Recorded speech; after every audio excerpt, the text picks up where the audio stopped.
Yo, somebody's been lying, but we're about to get to the bottom of it. They flooded the towns. Did you know that? Have you ever heard about all the towns in America that have been flooded? Well, they flooded a lot more than you've heard of. And what's hiding underneath is shocking. The devil doesn't sleep. Now wake your ass up. According to the Army Corps of Engineers, the U.S. has 91,804 dams across all 50 states, Puerto Rico, and Guam. God damn. So here is a map of the North American dams. Pay real close attention.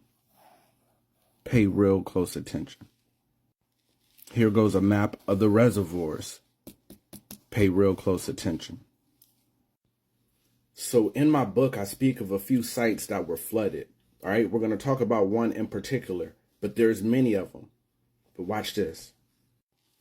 Many articles exist today, as well as people who have spoken on the topic of the Egyptian temple that was found in Tennessee. We now know that accrediting this temple to Egyptians instead of ancient Americans may possibly be an incredible disservice.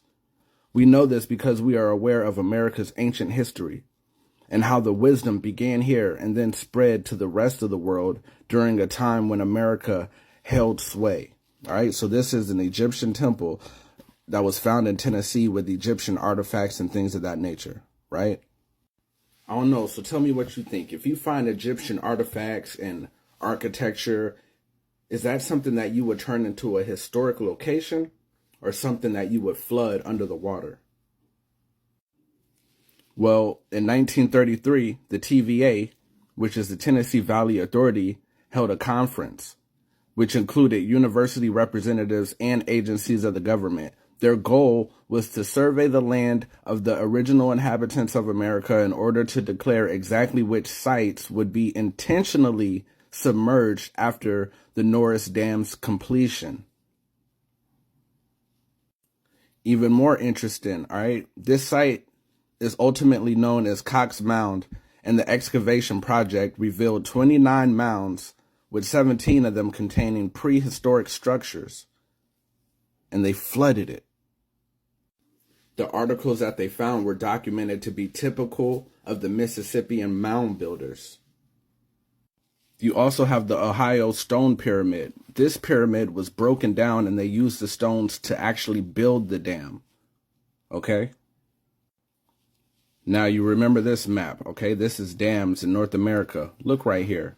There's no coincidence that that matches the Mississippian mound builder location, right? The mass amount of dams and reservoirs in this area match perfectly with the Mississippian culture, right? And I just showed you two sites that were flooded, right, by dams, man-made dams flooding these two sites that I just showed you, prehistoric sites with temples and pyramids in America.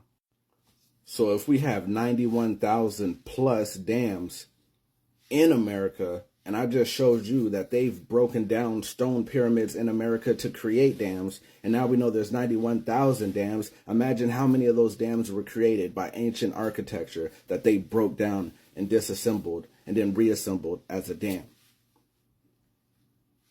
It gives a whole new meaning to wade in the water, because we might need to walk with effort through water in order to find the truth. Wade in the water.